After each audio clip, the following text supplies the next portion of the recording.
नमस्कार, आचरण न्यूज के साथ मैं हूं टीएन मनीष, हाजिर हूं आज का मुद्दा लेकर। आज हम बात करेंगे वक्फ अधिनियम पर सुप्रीम कोर्ट में हुई अहम सुनवाई की, जिसमें 70 से अधिक याचिकाओं पर विचार किया गया।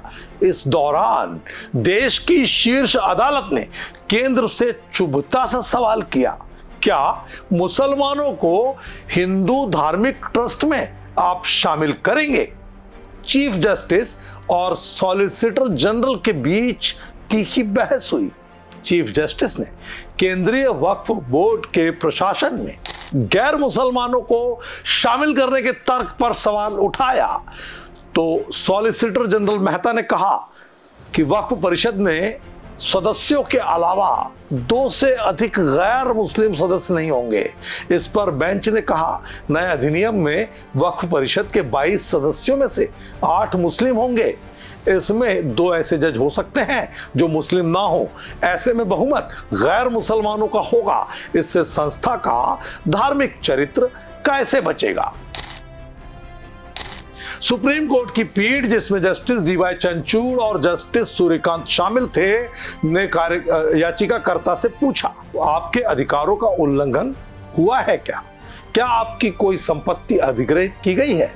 कोर्ट ने स्पष्ट किया, किसी कानून की संवैधानिक वैधता को केवल सैद्धांतिक आधार पर चुनौती नहीं दी जा सकती।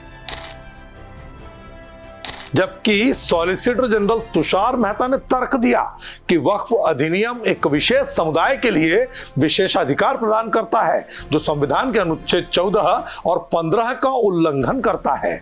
उन्होंने समान कानून की आवश्यकता पर भी जोर दिया। वही जस्टिस के.एम. जोसेफ ने टिप्पणी की, मुझे दुख है कि आपने इसे धर्म से जोड़ दिया, हमें इससे ऊपर उठना चाहिए। उन्होंने कहा, वक्फ अधिनियम एक नियामक कानून है जो वक्फ संपत्तियों की रक्षा करता है, और यदि इसे रद्द किया गया तो अतिक्रमणकर्ताओं को लाभ होगा।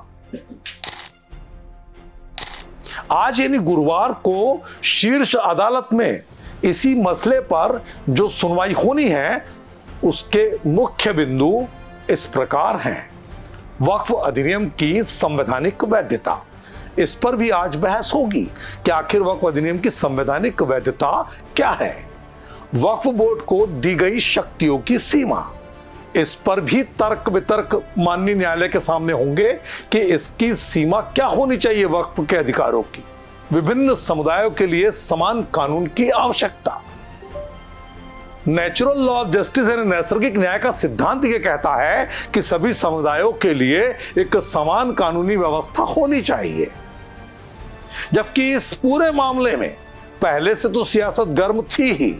अब पहली सुनवाई के बाद जो 70 याचिकाओं पर शीर्ष अदालत में हुई, कांग्रेस नेता जयराम रमेश ने कहा, हम संविधान पर हमले का विरोध करते रहेंगे। उन्होंने वक्फ संशोधन विधेयक को सुप्रीम कोर्ट में चुनौती देने की बात भी कही। जबकि इंडिया गठबंधन के दूसरे नेताओं ने भी इस मामले में अलग अलग प्रतिक्रियाएं दी हैं। सुप्रीम कोर्ट ने स्पष्ट कर दिया है कि किसी कानून की वैधता को केवल सैद्धांतिक आधार पर चुनौती नहीं दी जा सकती।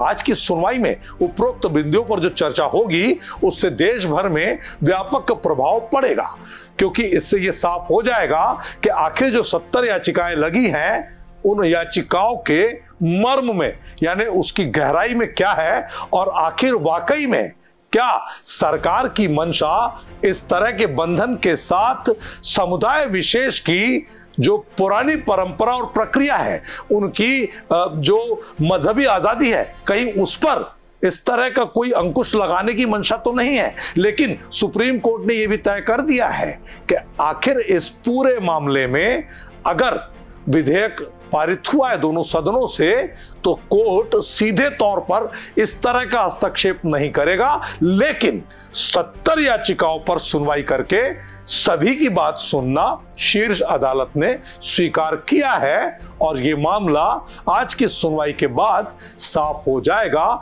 कि आखिर जो विधेयक है वो वक्फ बोर्ड के जो ऐसे लोग थे कब्जाधारी थे, जिसमें मुस्लिम समुदाय के सुधारवादी और शिक्षित मुस्लिमों ने खास तौर पर यह कहा कि हकीकत में पसमानदा मुसलमानों के साथ जो न्याय मिलना चाहिए था वक्फ संपत्तियों के जरिए वो तो नहीं मिला, लेकिन रईस और रईस होते चले गए और गरीब। तो इस पूरे मामले में सरकार की मंशा के साथ सुधारवादी मुस्लिम अगर कदमताल करते हैं तो विरोध का बम फुस होना तय है। आज के मुद्दे में इतना ही। नमस्कार। देश दुनिया की सभी खबरें देखने के लिए जुड़े रहिए आचरण न्यूज से। आचरण न्यूज, हर कदम आपके साथ।